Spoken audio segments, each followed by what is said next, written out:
But we begin with Republican Senator Jeff Sessions, who is a senior member of the Judiciary Committee, which is responsible for considering the president's Supreme Court nominations. Great to see you, Senator. So Barack Obama, back when it was Justice Alito, Samuel Alito being proposed to the U.S. Supreme Court, had a very different view of what he now says in this whole process of confirming nominees.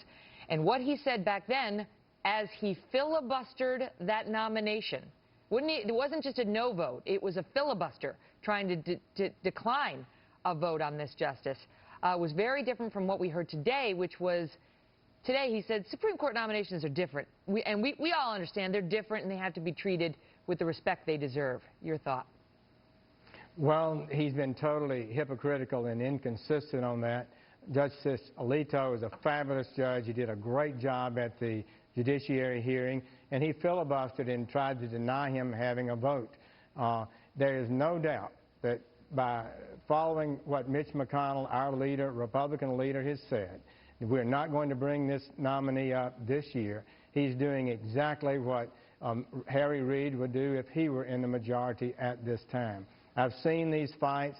I've seen them go on for quite a long time. Mitch McConnell used to serve on the Judiciary Committee. He understands this completely. So we're just not going to move this nominee because it's going to allow the next president to fill this seat.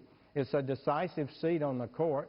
We've lost a great conservative, brilliant justice that will be impossible really to replace. But so I think the American people will be able to elect someone, and that person will get to make the nomination. You know, Mitch McConnell sounded very different on this issue, too. There is hypocrisy on both sides. But when you look at folks like Chuck Schumer, who has completely reversed himself on the appropriateness of confirming Supreme Court nominees in an election year. He didn't want it to happen within 18 months of the presidential election, never mind 11 months where we are now. And then listen to Senator Pat Leahy. Here he is first in 2006. This is a colleague of yours in the Senate. He's a Democrat.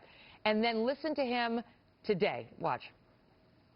The Thurman Rule, in memory of Strom Thurmond, he put this in when the Republicans were in the minority, which said that in a presidential election year after spring, no judges would go through except by the consent of both the Republican and Democratic leader. We will institute the Thurman Rule. Well, there is no such thing as a Thurman Rule. The fact of the matter is a Supreme Court justice. Let's have a vote. I mean, Senator, it's ridiculous. It's ridiculous. So to those who are at home saying, I don't know, I don't trust any of these politicians, but there's a vacancy on the U.S. Supreme Court. There's almost a year before we get the next president. Why wouldn't you Republicans allow the president a hearing and give this person at least an up or down vote? What say you?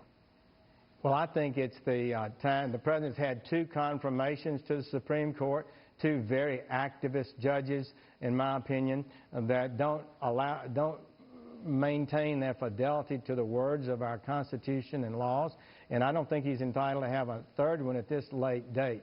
Matter of fact, the tradition is not to confirm someone in the last year, and as Pat Leahy, when he chaired the committee, has chaired the Judiciary Committee for many years, he just refused time and again to move nominees. They never got a hearing. They never got voted on. Many withdrew as time went by, and they couldn't get a hearing. So he's certainly, so what we're talking about in this case is so important that the American people should be the one to decide which direction the Supreme Court will go.